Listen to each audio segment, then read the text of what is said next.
C'est Ursule encore. On est le 27 janvier 2021. Alors je viens sonner la trompette ce matin encore. Et je viens proclamer le retour de notre Seigneur Jésus-Christ. Amen. Que sa grâce vous soit renouvelée en ce jour. Voilà, je viens continuer sur l'enseignement que j'ai commencé avant-hier sur Luc 11. Amen. Et c'est deux chapitres que le Seigneur nous a donnés, Luc 11 et puis Luc 21. Amen. Alors je recommande à tout un chacun de pouvoir déjà les lire. Et puis souvent en le lisant, vous aurez même encore d'autres choses que peut-être que je n'ai pas vues dans ces textes-là. Amen. C'est vraiment des textes qui contiennent beaucoup des préceptes de notre Seigneur Jésus-Christ. Amen. Et des enseignements. Amen. Alors ce serait très intéressant de les avoir et de les mettre en pratique. Amen. Parce qu'au fait, marcher selon Jésus-Christ, c'est mettre en pratique la parole. Ce n'est pas juste l'écouter, mais c'est mettre en pratique la parole. Amen. Alors, le Luc 11, le verset 14. Jésus, excusez-moi, c'est le matin. Jésus chassa un démon qui était muet. Lorsque le démon fut sorti, le muet parla, et la foule fut dans l'admiration. Mais quelques-uns dirent, c'est par Belzébul, le prince des démons, qu'il chasse les démons. Et d'autres, pour l'éprouver, lui demandèrent un signe venant du ciel.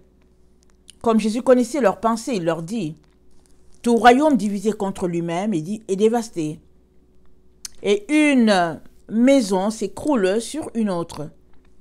Si donc Satan est divisé contre lui-même, comment son royaume subsistera-t-il, puisque vous dites que je chasse les démons par Belzébul? Et si moi je chasse les démons par Belzébul, vos fils par qui les chassent-ils? C'est pourquoi ils seront eux-mêmes vos juges. Mais si c'est par le doigt de Dieu que je chasse les démons, le royaume de Dieu est donc venu vers vous. Lorsqu'un homme fort et bien armé garde la maison, c'est qu'il possède et est en sécurité. Mais si un plus fort que lui survient et le dompte, il lui enlève toutes les armes dans lesquelles il se confiait et il distribue ses dépouilles. Celui qui n'est pas avec moi est contre moi, et celui qui n'assemble pas avec moi disperse. Lorsque l'esprit impur est sorti d'un homme, il va dans les lieux arides pour chercher du repos.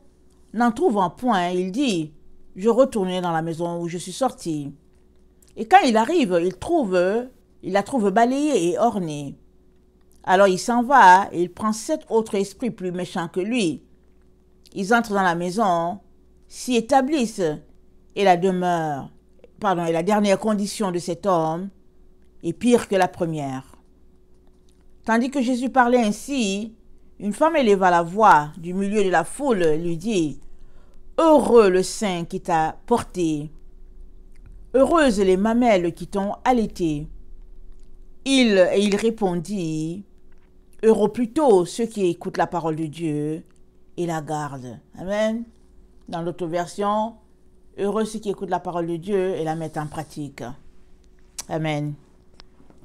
Donc voilà le texte qui fait suite à celui-là sur l'enseignement, amen, le Notre Père, et après la prière d'importunité.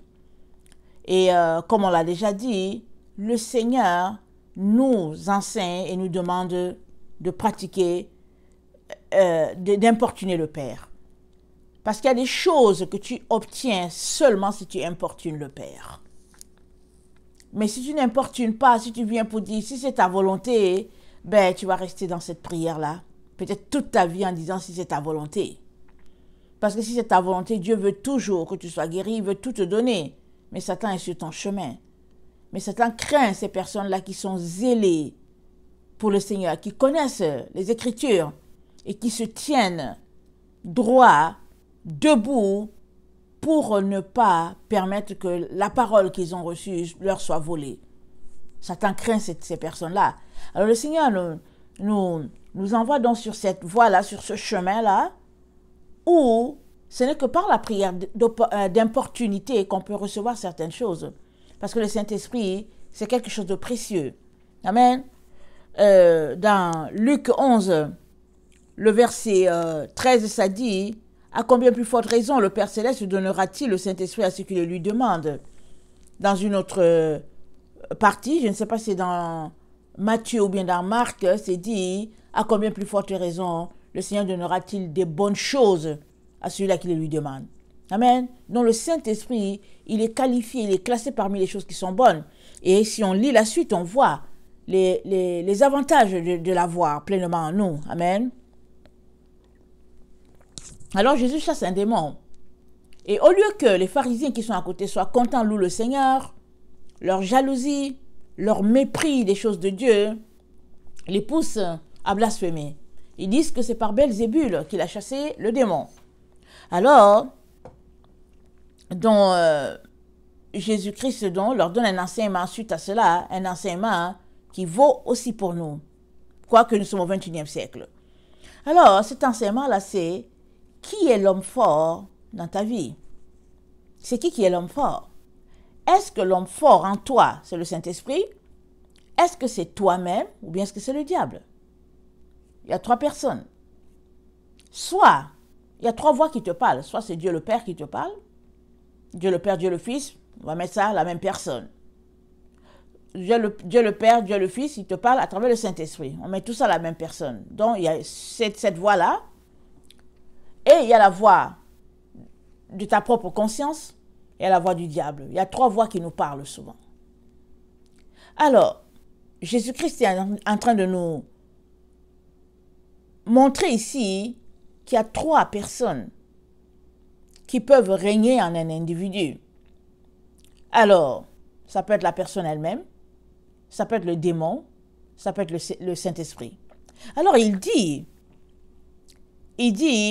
lorsqu'un homme fort et bien armé garde sa maison, c'est qu'il possède et en sécurité. Mais si un plus fort que lui survient et le dompte, il lui enlève toutes les armes dans lesquelles il se confiait et il distribue ses dépouilles. Amen. Alors, est-ce que ta maison est gardée, pleinement gardée? Amen. Parce qu'il n'y a pas d'esprit, il n'y a plus d'esprit impur en toi? Ou bien est-ce que c'est eux qui occupent ta maison au point où toi tu es juste locataire chez toi? Alors regardons un peu ces gens-là qui occupent souvent nos maisons. Marc 7, le verset 21 à 23. Marc 7.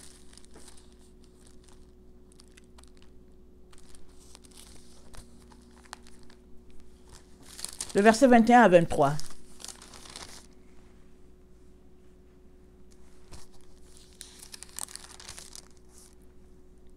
Car c'est du dedans, c'est du cœur des hommes que sortent les mauvaises pensées, les adultères, les impudicités, les meurtres, les vols, les cupidités, les méchancetés, la fraude, le dérèglement, le regard envieux, la calomnie, l'orgueil, la folie. Toutes ces choses sortent du dedans et souillent l'homme. Donc ce qui te souille, c'est ce qui sort de toi quand tu parles. C'est ça que ça dit. Parce que toutes ces choses-là souillent l'homme. Alors, qu'est-ce qui te souille? Tes pensées, les adultères, les meurtres, le vol, méchanceté, fraude, dérèglement, regard envieux, calomnie, l'orgueil, la folie. Ce qui sort de toi, voilà ce que les gens voient. Et avec cela, on te classe à quelque part. Alors si tu es une personne frivole, les gens te placent tout de suite sans discuter. Et il revient à tout un chacun de pouvoir nettoyer sa maison. Et c'est ça que la Bible appelle sanctification. Et la Bible nous dit, recherchez la paix et la sainteté envers tous les hommes, la sanctification envers tous les hommes, sans laquelle nul ne verra Dieu. Recherchez la paix et la sanctification. Si on ne les a pas, on ne pourra pas voir Dieu. Parce que notre Dieu est un Dieu de paix. Et c'est un Dieu saint. C'est un Dieu pur. Il n'y a pas d'ombre de variation en lui. Et Jésus-Christ nous a dit quoi? Il a dit, soyez parfaits comme votre Père. Il est parfait, notre Père. En pensée, en parole, en action, en tout, il est parfait. Et il nous dit que c'est du dedans, c'est dans le cœur qu'un homme est dompté. Ce qu'il y a dans ton cœur là, si ce n'est pas les fruits de l'esprit, alors ça veut dire que ta vie, c'est-à-dire que ta maison est occupée. Amen. Elle est occupée par des étrangers. Ça peut être la moquerie, ça peut être l'idolâtrie de quelque chose, je ne sais pas quoi. La télévision par exemple. Il y a la télévision qui occupe la vie de plusieurs personnes. Ça peut être le sport. On prend ça, on dit que non, c'est mon hobby. On donne des noms, mais c'est ton idole. Pardon, avec les jeunes, on dit souvent, c'est qui ton idole? C'est qui ton idole? Et on a rendu ça une bonne chose. C'est qui ton idole? Et si l'enfant dit c'est Jésus, tout le monde va se moquer de lui parce que Jésus, c'est comme bon. Alors, qui est la personne qui occupe ton cœur? Jésus te dit, il faut que tu fasses sortir cette personne-là. S'ils sont nombreux, commence par faire sortir le plus petit dedans. Et au fur et à mesure, tu auras la force de finir par faire sortir le plus grand. Mais, il te dit, tu ne peux pas le sortir par ta propre force. Luc 11. Il dit, lorsqu'un homme fort et bien armé, garde sa maison, c'est qu'il possède et en sécurité. Si c'est toi qui es maître de ta maison est en sécurité. Amen. Si c'est toi qui es au contrôle de ta maison, il dit ta maison en sécurité. Mais si c'est quelqu'un d'autre qui vient contrôler cette maison, alors il y a un problème. Et nous, les enfants de Dieu, nous sommes forts parce que l'Esprit de Dieu est en nous. Parce que nous devenons chrétiens par l'Esprit de Dieu. Tout le monde devient chrétien par une dose d'Esprit de Dieu. C'est par l'Esprit de Dieu que nous naissons. Tout le monde. Mais maintenant, nous n'avons pas la même quantité d'huile dans notre récipient. Tout dépend du temps que tu consacres au Seigneur. Et ce que tu fais dans ce temps-là. Parce que si tu consacres au Seigneur 30 minutes et que parmi les 30 minutes, tu as passé 15 minutes sur les tablettes pour voir les différents sujets que tu pourrais avoir, il y a problème. Alors, si ta vie est au beau fixe avec le Saint-Esprit, si tu as une relation d'intimité avec le Seigneur, c'est sûr et certain que il n'y a personne qui voulait venir habiter dans ta maison. Personne. Parce que tu as un homme fort, bâti, qui est là, qui garde cette maison-là. Il est là. Jésus a dit, quand je serai parti, je vous donnerai un autre consolateur, je ne vous laisserai pas orphelin. Donc, il est là pour assurer ta protection, pour te donner une compagnie. Il est là pour faire le travail il a été appelé à faire sur cette terre et puis dans nos vies. Mais il nous revient, à toi et à moi, de désirer, de soupirer après ce cadeau-là que Dieu nous a donné, pour que notre maison ne puisse être pillée. Parce que si ta maison est pillée, alors les démons vont venir entrer et ils vont faire de ta vie, de ton être, leur demeure. Et quand on va te voir, on te regarde, on se dit, waouh, complètement habité.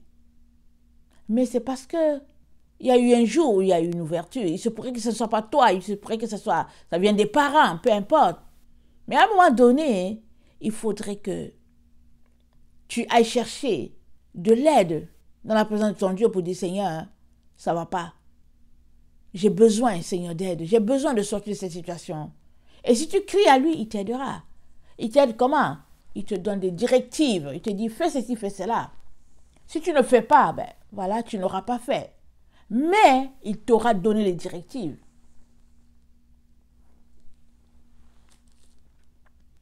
Le verset 23, Jésus dit, celui qui n'est pas avec moi est contre moi.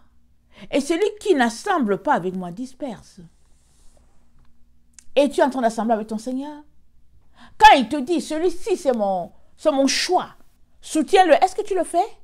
Ou bien tu passes ton temps à l'insulter? Parce que si Dieu te dit, voici mon choix, et que tu insultes ce choix-là, sûr et certain, tu n'es pas en train d'assembler avec Dieu. Tu es tout simplement la main de l'ennemi sur le chemin.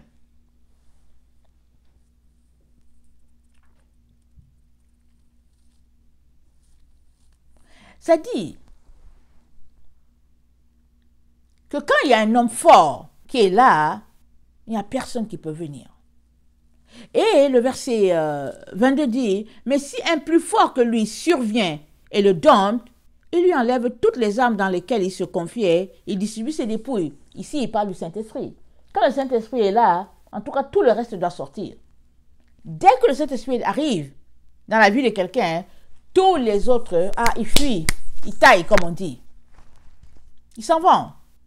Et Jésus dit, si c'est ça, si tu as réussi à bâtir une relation, une intimité avec le Seigneur, de telle sorte que tu as chassé tous les points forts qui t'empêchaient de t'épanouir, tous les points forts qui bloquaient ta vie, si tu as réussi à chasser tout cela, Jésus-Christ dit, il dit, quand l'esprit fort sort, il s'en va chercher 7 autres. Il est en train de te dire que maintenant que tu as cette relation-là de proximité avec le Seigneur, parce que tous les esprits familiers, les esprits de jeunesse, les esprits que tu as acquis à l'école, peu importe, maintenant qu'ils sont sortis complètement, il te dit, mets quelqu'un de très fort dans ta maison pour que ta maison soit gardée. Parce que le démon qui est sorti, il s'en va, il revient avec cet autre. Et la condition de cette personne est pire, dit Seigneur. Et comme on ne veut pas que cela nous arrive, alors il est très important qu'on puisse faire de la place au Saint-Esprit dans nos vies. Amen. Il est important qu'il soit le roi de notre vie. Bien sûr, nous sommes les maîtres de notre personne, ça c'est sûr, mais on confie la gestion de notre être à notre Seigneur. Jésus-Christ a dit quoi? Il dit, je me tiens à la porte et je frappe. Si quelqu'un entend ma voix et m'ouvre, j'entrerai chez lui, je souperai avec lui et lui avec moi. Donc, il faut commencer par ouvrir au Seigneur. Si tu n'ouvres pas, ben voilà, il peut rien, il ne va pas forcer la porte. Mais si tu ouvrais ta porte, il dit qu'il viendrait. Et il aura un moment d'intimité avec toi. Alors, nous devons comprendre que dans les temps où nous sommes, s'il y a un homme fort en nous, ça doit être le Saint-Esprit. Ce n'est que lui qui nous aidera à traverser cette étape-là, qui n'est pas évidente pour tout un chacun. C'est pourquoi ceux-là qui n'ont pas le Saint-Esprit en eux, en force, ils céderont. C'est pas ça qu'on leur souhaite, ils céderont. Alors, se préparer pour le retour du Seigneur, c'est bâtir son être intérieur. C'est faire la place au Saint-Esprit. C'est faire de cet ami que le Père nous a donné notre confident, notre tout. Parce que Jésus n'est pas là. Mais le Saint-Esprit est là. Il a dit, il est avantageux que je m'en aille. Si je ne m'en vais pas, le Saint-Esprit ne viendra pas. Mais il faut que le Saint-Esprit vienne. Et parce que Jésus-Christ, il ne pouvait pas être à 1000 endroits ensemble. Il était juste là avec ses disciples. Et c'était tout. Et s'il était ailleurs, mais je ne sais pas si vous me comprenez. Mais le Saint-Esprit, il est partout, sur toute la terre, dans tous les cœurs, dans toutes les maisons, partout là où il y a un enfant de Dieu, le Saint-Esprit est là. Et même souvent, la personne n'est même pas encore enfant de Dieu, que le Saint-Esprit est déjà là. L'esprit de vérité est en la personne. Parce que le Saint-Esprit, c'est l'esprit de vérité que le Père nous a donné. Amen. Nous ne pouvons pas vivre sans le Saint-Esprit. Ce n'est pas possible. Maintenant, tout dépend de l'enseignement de base que nous avons reçu. Nous avons besoin du Saint-Esprit. Et Jésus-Christ, il dit,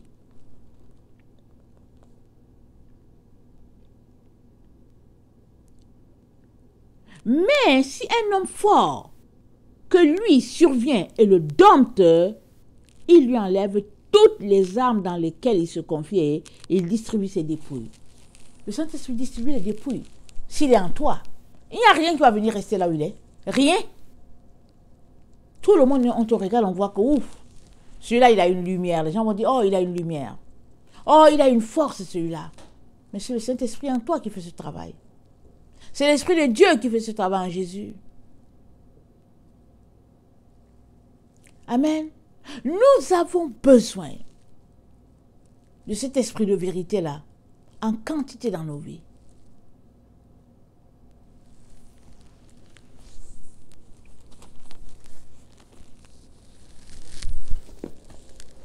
Et nous sommes dans le temps où nous avons besoin de beaucoup de sagesse. Amen.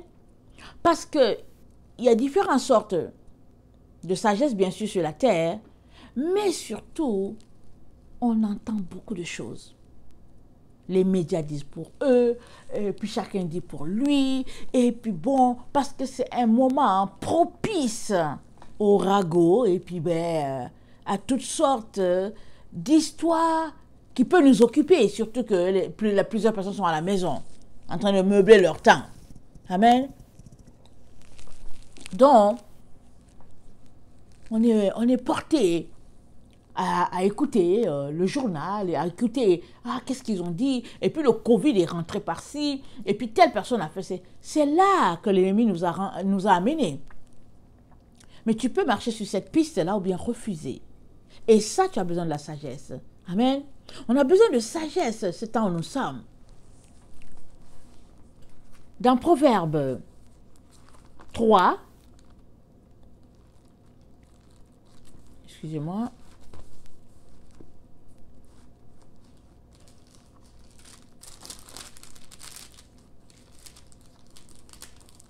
dans Proverbe 3, c'est dit, « Mon fils, n'oublie pas mes enseignements et que ton cœur garde mes préceptes, car ils prolongeront les jours et les années de ta vie.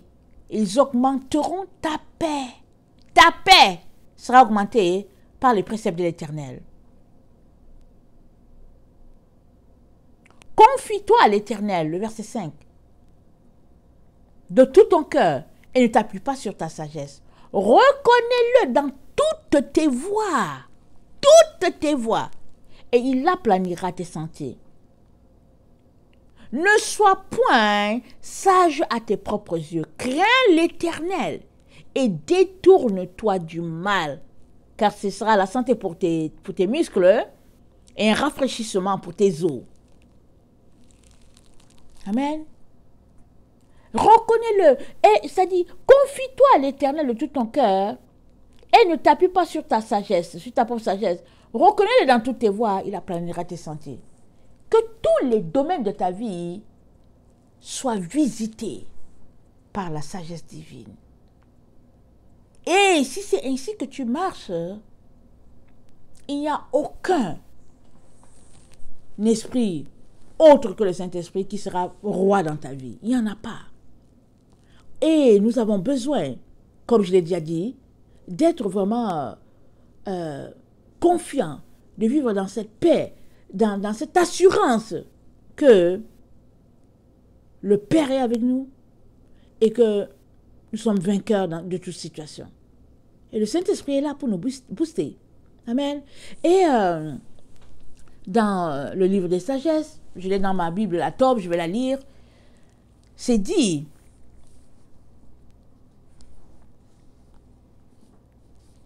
attendez, c'est Salomon qui parle. Il paraît, c'est dit que c'était l'homme le plus sage. Amen. C'était l'homme le plus sage. Quand Dieu lui a demandé ce qu'il voulait, il a dit, Seigneur, donne-moi la sagesse pour diriger ton peuple. Rappelons-nous, celui qui a remplacé David, son père, il était jeune, il a demandé la sagesse et puis Dieu lui a donné la sagesse, en tout cas en quantité. Et c'est dit dans Sagesse 6, qu'est-ce que la sagesse? Et quelle est son origine? Je veux l'annoncer sans vous cacher les mystères. Je remonterai jusqu'au principe de son existence. J'exposerai au grand jour la connaissance de sa réalité. Je ne passerai certes pas à côté de la vérité, ni ne cheminerai jamais avec l'envie qui consume, car elle exclut toute participation à la sagesse.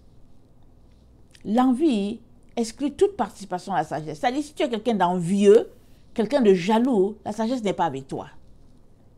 La multitude des sages, au contraire, assure le salut du monde.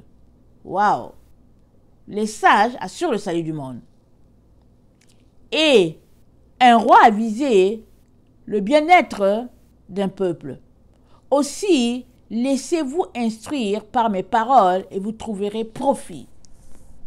Alors Salomon, il dit de se laisser instruire par ses paroles. Et ses paroles ne sont que paroles de sagesse. Amen. Alors il dit,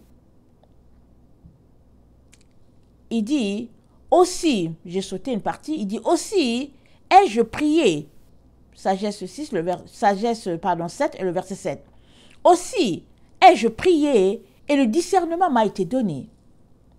J'ai imploré et l'esprit de la sagesse est venu en moi. Je l'ai préférée au sceptre et au trône. Auprès d'elle, j'ai estimé néant la richesse. Je ne l'ai pas comparée à la pierre inestimable, car tout l'or du monde, face à elle, ne serait qu'un peu de sable. Et l'argent, devant elle, paraîtra de la boue.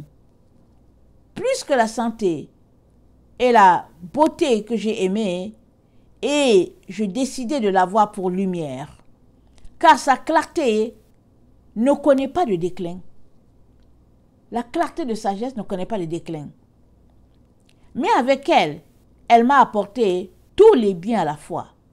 Elle tenait dans ses mains une richesse incalculable. J'ai profité de tous ces biens, les sachant dirigés par la sagesse. J'ignorais pourtant qu'elle-même en était l'auteur. Amen. Il ignorait que sagesse était l'auteur de tous les biens qu'il avait. Ce que j'ai appris avec simplicité, j'en fais part sans réserve. Je ne tairai pas sa richesse, car elle est pour les hommes un trésor inépuisable.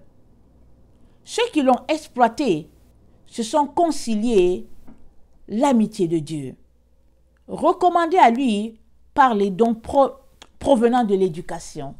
Amen. Ceux qui ont sagesse, ceux qui marchent sur la sagesse divine, amen, ils sont devenus proches de Dieu. Le commencement de la sagesse, je retourne à Sagesse 6, verset 17. Le commencement de la sagesse, c'est le désir vrai d'être instruit par elle.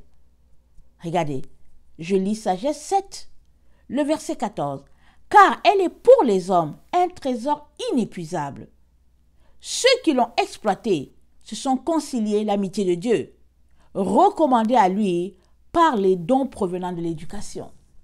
C'est-à-dire que quand tu as sagesse, tu es éduqué à l'école de Dieu, tu as les préceptes de Dieu dans ta vie, tu marches selon ses directives, selon ses conseils, selon son éducation à lui. Amen. Sagesse 6, le verset 17. Écoutez bien. Le commencement de la sagesse, c'est le désir vrai d'être instruit par elle. Il peut y avoir un désir faux. On peut être là pour dire, oui, bon, on veut juste savoir un peu, on s'en va à l'école des hommes. Et puis, ils nous enseignent des mensonges. Ils nous enseignent les doctrines des démons, là. Ils nous enlèvent le peu qu'on a. Et ils nous mettent des doctrines intellectuelles dans la tête et on est là, on se dit qu'on a un diplôme, on est content, on est assis là, gonflé. On se dit qu'on connaît, hein, alors que la sagesse de Dieu n'est pas là. On a la sagesse des hommes, mais on n'a pas la sagesse divine. Vouloir être instruit, c'est l'aimer. L'aimer, c'est garder ses lois. Observer ses lois, c'est être assuré de l'incorruptibilité. Et l'incorruptibilité rend proche de Dieu. Amen. Si tu es incorruptible, tu es proche de Dieu.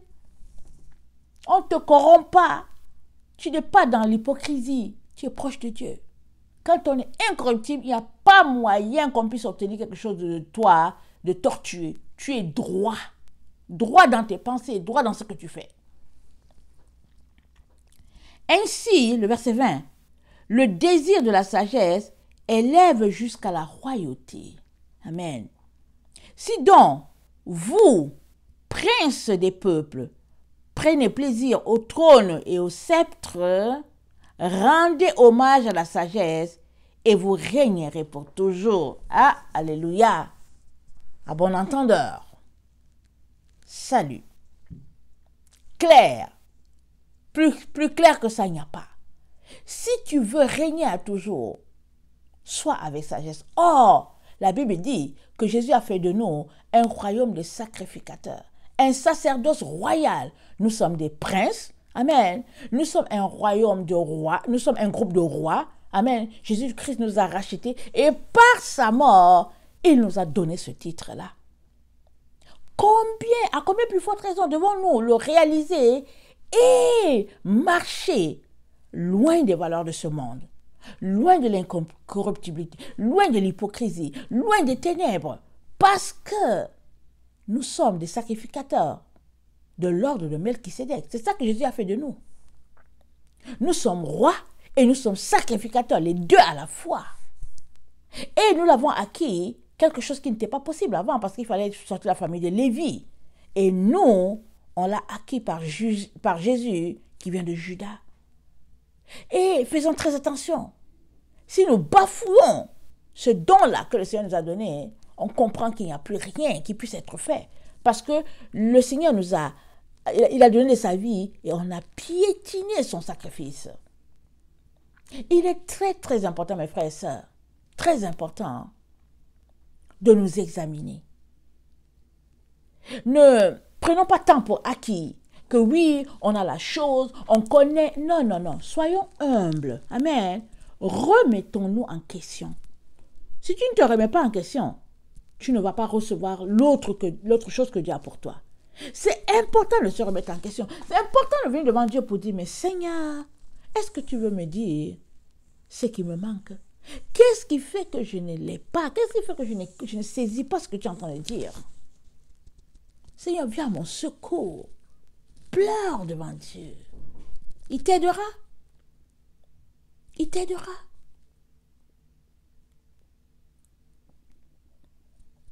Dans les temps où nous sommes, ce temps de la fin où nous sommes, nous avons vraiment besoin d'avoir en nous l'homme fort qui est le Saint-Esprit. Nous en avons besoin.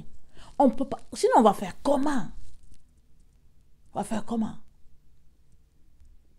Jésus a dit, quand le Saint-Esprit viendra, quand l'Esprit de vérité viendra, et quand le Saint-Esprit viendra, l'Esprit de vérité, il vous conduira dans toute la vérité. Il prendra de ce qui est à moi et il vous l'enseignera.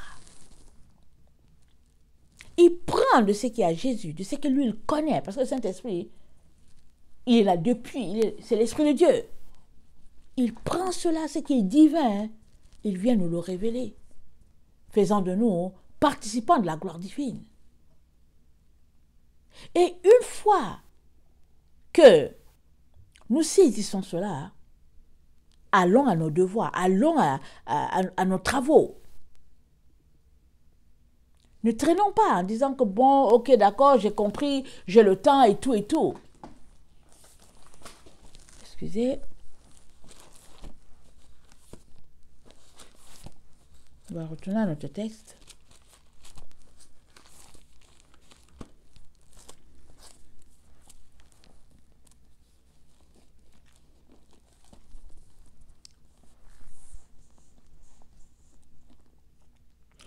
royaume divisé contre lui-même ne peut subsister. Luc 11, le verset 17. Tu ne peux pas tenir. Si tu as couteau tiré entre toi-même, en toi-même tu es divisé. Tantôt tu avais Jésus, tantôt tu avais Satan, tantôt, ça dit, tu ne peux pas tenir. Tu as besoin d'être un, en entier, avec ton Seigneur. Tant pis pour les autres qui ne veulent pas le faire, ne les suis pas. Concentre-toi sur toi. Et va chercher tout ce que le Seigneur a mis à ta disposition pour pouvoir gagner ton combat de la faim. Parce qu'on est la génération de la faim. Et on a besoin d'arriver jusqu'au bout. On a besoin de tenir. Parce que Jésus a dit quoi? C'est avec ça que je vais terminer.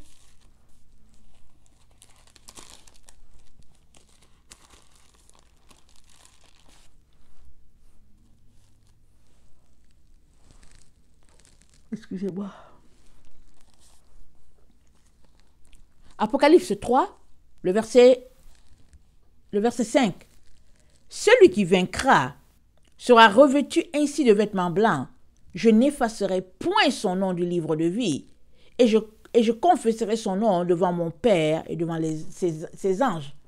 C'est celui qui vaincra qui aura l'habit blanc. Ce n'est pas celui qui est là maintenant qui dit « Je suis sauvé, je suis sauvé ». Amen, alléluia, tu es sauvé. Mais tes œuvres montrent tel que tu es sauvé. Parce que on n'est pas sauvé par les œuvres, mais nos œuvres montrent qu'on est sauvé. Écoute bien, tes œuvres ne te sauvent pas. Mais quand tu es sauvé, tes œuvres montrent que tu es un enfant de Dieu. Ce n'est pas vrai que on n'a pas besoin des œuvres. C'est pas vrai. Les œuvres ne te donneront pas le ciel. Mais une fois que tu as reçu la révélation du ciel et que tu as accepté d'être un enfant de Dieu, alors toute ta vie n'est que démonstration d'œuvres bonnes en l'honneur de ce Dieu-là qui t'a sauvé.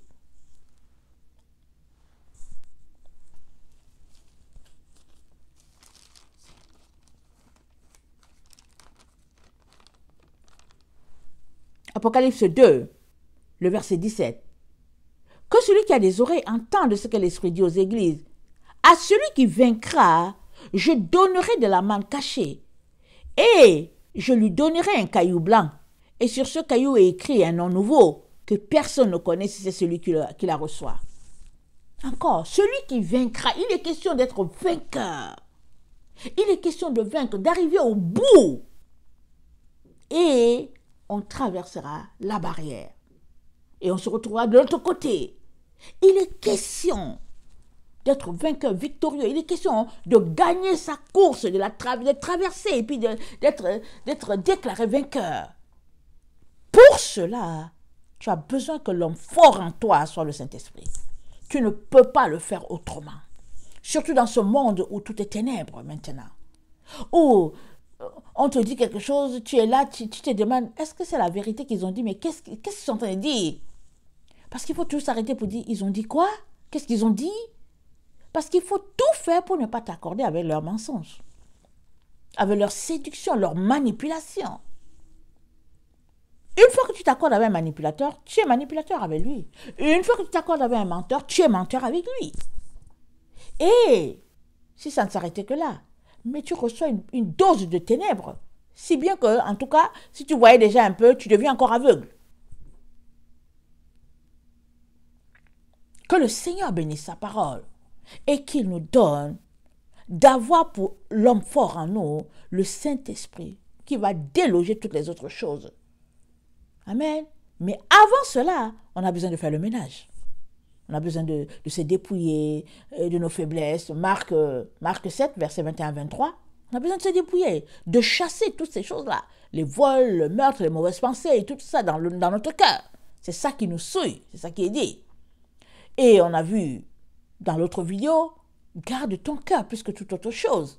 Donc du cœur partent les bonnes pensées et puis peuvent aussi partir des mauvaises pensées. Mais le choix est à tout un chacun. Amen. Je vais prier afin que sa grâce puisse visiter tout un chacun. Seigneur éternel, mon Dieu, mon roi, je viens devant ton trône de grâce. Je viens te bénir, je viens te louer, oh mon Dieu. Je viens célébrer ton nom. Je viens t'acclamer, mon Dieu. Tu es si bon, tu es si merveilleux, tu es si glorieux, Seigneur. Je psalmodie ton nom, ô Dieu d'amour, Dieu puissant, Dieu de bonté. Dieu merveilleux, Dieu glorieux, Seigneur. Mon âme te loue, mon âme te bénit, mon âme t'exalte. Toi le seul Dieu. Toi le seul Seigneur. Toi le maître de l'univers. Toi qui n'as pas ton pareil sur la terre. Toi qui es unique en ton genre. Toi qui nous as aimés et qui a fait de nous un royaume de sacrificateurs, des princes et des rois, Seigneur. Je viens devant ton trône. Je viens te demander pardon pour chacun d'entre nous, Seigneur. Nous sommes indignes de venir devant toi. Mais grâce à ton sacrifice, mon Seigneur et mon roi, tu nous rends capables de venir. Je viens, Seigneur. Je viens te demander pardon pour moi-même. Je viens te demander pardon pour mon frère. Je viens te demander pardon pour ma soeur. Seigneur, pour nos enfants, les jeunes. Je viens te demander pardon, Seigneur. Nous péchons à tout moment. Nos pensées, nos paroles, nos actions, Seigneur, ne sont pas dignes des enfants de Dieu que nous sommes. Merci de nous pardonner encore aujourd'hui et de nous donner ce zèle-là, Seigneur, qui fait que nous pouvons proclamer ta parole, Seigneur, dans nos propres vies, pour nous-mêmes, et que nous puissions devenir forts pour pouvoir le proclamer à d'autres. Seigneur, je viens te demander ton Saint-Esprit, Seigneur, dans la vie de tout un chacun, en quantité exponentielle, Seigneur. Je te le demande. Seigneur, je prie pour un changement de leurs pensées, Seigneur. Je prie que le paterne, Seigneur, qui dirige leurs actions, leur vie, Seigneur, à tous les jours au niveau de leur tête, Seigneur, soit changé dans le puissant nom de Jésus. Je prie, Seigneur, qu'ils reçoivent la révélation, Seigneur, de ta parole. Parce que la Bible dit que c'est la révélation de la parole de Dieu qui est claire, Seigneur. Je prie au Seigneur que la parole de Dieu qu'ils lisent, elle ne soit pas lettre morte, mais qu'elle soit vie. Oh Jésus-Christ, je prie pour tout un chacun, Seigneur, qui m'écoute à tous les jours. Seigneur, visite-les puissamment, Seigneur. Change, Seigneur, le cours de leur vie, ô Père éternel. Rachète-les, Père éternel, et qu'ils soient victorieux jusqu'à la fin. Jusqu'à la fin, parce qu'il s'agit d'être vainqueur jusqu'à la fin. Seigneur, je prie que tu leur donnes un discernement très, très poussé, assez poussé, pour qu'ils puissent savoir qu'est-ce qui est ténèbres et qu'est-ce qui est lumière. Mon Dieu, mon roi, aie compassion, Seigneur, de chacun de tes enfants, moi y compris, Seigneur. Je viens, Seigneur, te les remettre sur un plateau, Seigneur, un sacrifice, Seigneur, devant toi, Seigneur. Daigne sceller, Seigneur, chaque front, Seigneur, chaque cœur. Seigneur, scelle-les complètement pour toi. Et que nul, Seigneur, ne puisse se perdre dans le puissant nom de Jésus. J'ai ainsi prié. Amen. Voilà, je vous aime beaucoup et Dieu davantage. Maranatha, soyez bénis. Jésus revient. Amen.